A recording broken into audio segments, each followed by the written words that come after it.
Ranipet collector அலுவலகத்தில் மாவட்ட அளவிலான முதலமைச்சர் கோப்பைக்கான விளையாட்டுப் போட்டியில் வெற்றி பெற்ற வீராங்கனைகளுக்கு பரிசளிப்பு விழா மாவட்ட ஆட்சியர் சந்திரகலா தலைமையில் நடைபெற்றது. இந்த நிகழ்ச்சியில் சிறப்பு அழைப்பாளராக தமிழக கைத்தறி மற்றும் துணிநூல்துறை அமைச்சர் ஆர். காந்தி கலந்து கொண்டு வெற்றி பெற்ற வீராங்கனைகளுக்கு பரிசுகள் வழங்கி வாழ்த்து தெரிவித்தார். தொடர்ந்து அமைச்சர் ஆர். காந்தி பேசுகையில், மாவட்ட அளவிலான முதலமைச்சர் கோப்பைக்கான போட்டியில் வெற்றி பெற்ற அனைவருக்கும் வாழ்த்துக்கள் தெரிவித்துக் கொள்வதாகவும், விளையாட்டுத்துறை அமைச்சராக பொறுப்பேற்ற அமைச்சர் உதயநிதி ஸ்டாலின் விளையாட்டுத்துறையில் மேம்படுத்தும் வகையில் 37 கோடி ரூபாய் அளவில் உயர்த்தி வழங்குவதாகவும், அதேபோல் தமிழக முதல்வர் மு.க. ஸ்டாலின் விளையாட்டுத்துறை உள்ளிட்ட அனைத்து துறைகளையும் முன்மாதிரி துறையாக செயல்படுத்தி வருவதோடு கல்விக்கு முக்கியத்துவம் கொடுத்து காலை சிற்றுண்டி உணவு திட்டம், உயர்கல்வி படிக்கும் மாணவ மாணவிகளுக்கு கல்வி உதவித்தொகை என பல திட்டங்கள் மூலம் கல்விக்கு முக்கியத்துவம் கொடுத்து வருவதாகவும் அமைச்சர் குறிப்பிட்டார்.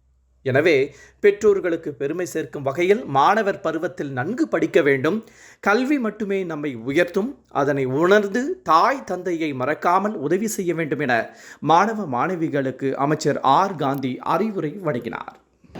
இன்னைக்கு அவர் பொறுப்பேற்ற பிறகு கல்விக்காக என்னென்ன பண்ணியிருக்க அரசு பள்ளியில் படிக்கிற மாணவர்களுக்கு இல்லாத அளவுக்கு சலுகைகள். காலை உணவு திட்டம் படிச்சுட்டு 10லேருந்து 10வது படிச்சுட்டு காலேஜுக்கு போகலன்னா அவங்களுக்கு மாதம் 1000 ரூபாய், முதல் பெண்கள் சொன்னோம் ஆண்களுக்கு சேர்த்து 1000 ரூபாய் கொடுக்குறது. இந்த திட்டங்கள்லாம் யாரும் எங்கேயும் கிடையாது. இந்த காலை உணவு திட்டத்தை இவர் ஆரம்பித்த உடனே இந்தியாவில் எல்லாம் பாராட்டணும். ஆனால் கனடா ஃபாரின்ல இருக்கிறவங்க ஆரம்பிக்கிறோம். இதை பார்த்து கனடாவில் ஃபாரின் அந்த அளவுக்கு இன்னைக்கு நமது முதலமைச்சர் எந்த துறையை எடுத்துக்கிறாலும் டெய்லி பார்த்தா ஒன்று அறிவிச்சுக்கிறாங்க. ஒன்றும் இல்லை, இப்போ நம்ம மாவட்டம் ஒரு முன்மாதிரியான 5வது சொன்னாங்க. இதில் விளையாட்டில் எதில் எடுத்தாலும் அது ராணிப்பேட்டை மாவட்டம் ஒரு முன்மாதிரியான மாவட்டம் ஆகப்படுவது. நாங்கள்லாம் அதுக்காக பாடுபடுறோம். நான் ஒரு அப்பா, என்கிட்ட எனக்கு 3 பிள்ளைகள் இருக்குது. அந்த 3 பிள்ளைகள் நான் எப்படி கஷ்டப்பட்டு படிக்க வச்சுன்னு எனக்கு தெரியும். அந்தந்த தாய் தந்தையும் உங்களுக்காக சாப்பிடாத கஷ்டப்பட்டு எப்படி எப்படி பண்ணி உங்கள் படிக்கிறாங்க. அது மனசில் வச்சுக்கினேன். இப்போ நிறைய தவறுகள் நடக்குதாங்க.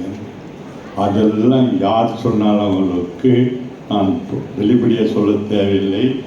இருந்தாலும் அந்த தப்பு பண்ணவங்களுக்கு நீங்கள் புத்தி சொல்லி இதெல்லாம் போகக்கூடாதுன்னு சொல்லி, இந்த மாதிரி தப்பானவை நம்ம பண்ணக்கூடாதுன்னு சொல்லி அவங்களுக்கு புத்தி சொல்லி நம்ம முன்னேற்றத்துக்கு எதுக்கு கல்விக்கு முக்கியத்துவம் ஓரளவுக்கு ஒரு மனிதன் சிந்திக்கு. நம்ம மட்டும் இல்லை, நம்ம குடும்பம் மட்டும் நாடு எதுக்குமே எத்தனை கோடி சேர்த்தாலும் பணம் நிற்காது. ஆனால் கல்வி யாரும் திருட முடியாது. அந்த கல்விக்கு அதுதான் நம்ம கலைஞர் ஆகட்டும், தளபதி ஆகட்டும், பொருள்லாம் கல்விக்கு முக்கியத்துவம் கொடுக்குறாங்க. இந்த கல்வி நல்லா உங்களுக்கு நிறைய சலுகைகள் நல்லா